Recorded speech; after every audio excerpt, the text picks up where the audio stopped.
Come, weary viewers, and sit by my fire, and welcome to the second episode of Shamanvisions. I'm your host, the Cinematic Shaman. This is a series about the various dreams and visions I've had and made into stories for your entertainment.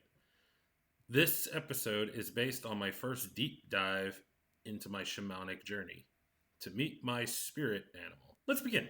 This is when I was still a neophyte back in those days.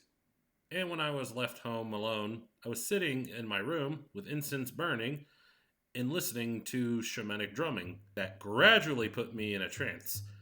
When I followed the instructions I got from my teacher and began my envisioning the tree that was most sacred to me. The tree that was most sacred to me was the tree my family scattered the ashes of my great-grandmother. I stood before it, gazing up to the tree, while the sun was up high. I then looked at the open portion of the tree and saw a deep, dark hole. While looking into it, I felt a little nervous, but that was because I wasn't fond of crawling into a narrow passage, especially dark ones that didn't seem to have any lights at the end. I took another moment to psych myself up before entering, and I finally manned up and got on my knees before crawling into the hole. While I crawled into the hole, I felt like I was going deeper into the planet itself. I could even feel some pressure changes as I pressed on. Another minute or so, I managed to emerge past some roots and see a beautiful night sky. Before me, I saw mist and a colossal tree with teeny fiery embers dancing in the sky, along with a massive purple nebula cloud. The region felt like it was in another world, a fantastic realm of nightly beauty, one of which I never thought I could ever see in the real world. I almost felt like dancing as I looked around, despite how somewhat eerie it was.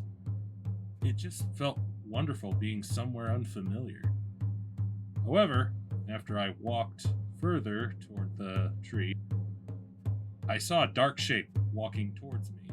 Needless to say, it was very alarming. I almost felt like I was being stalked by something dark, something mysterious. My heart was pulsing, my eyes widened. I was on the alert.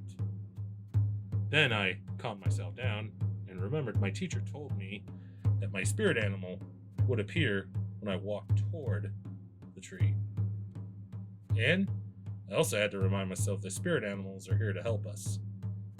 After waiting for the figure to appear a moment longer, it finally emerged from the mist as a large black wolf with golden eyes.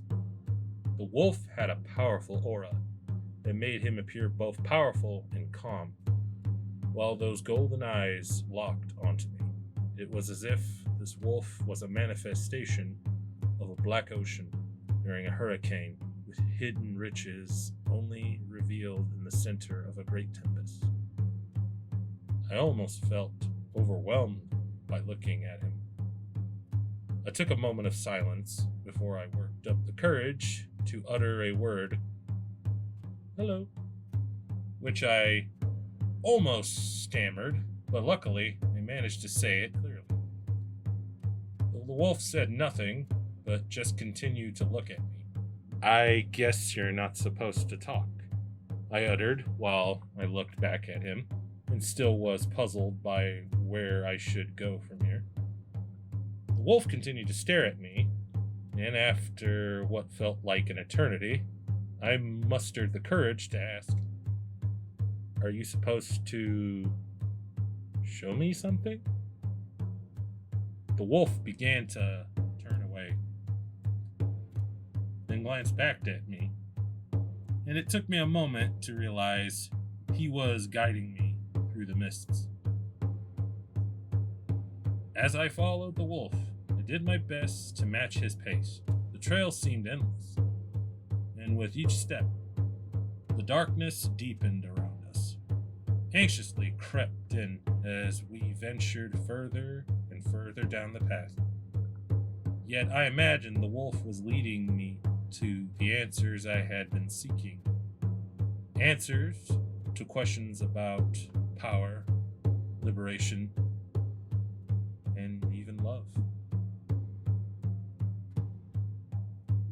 Just as I was becoming immersed in the journey, I suddenly heard my brother's cat, Falcor, crying out.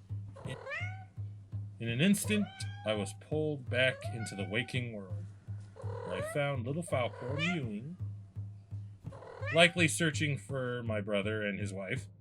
Such a mama's boy. My quest for answers was abruptly interrupted, but I remain resolved to try again. Maybe someday.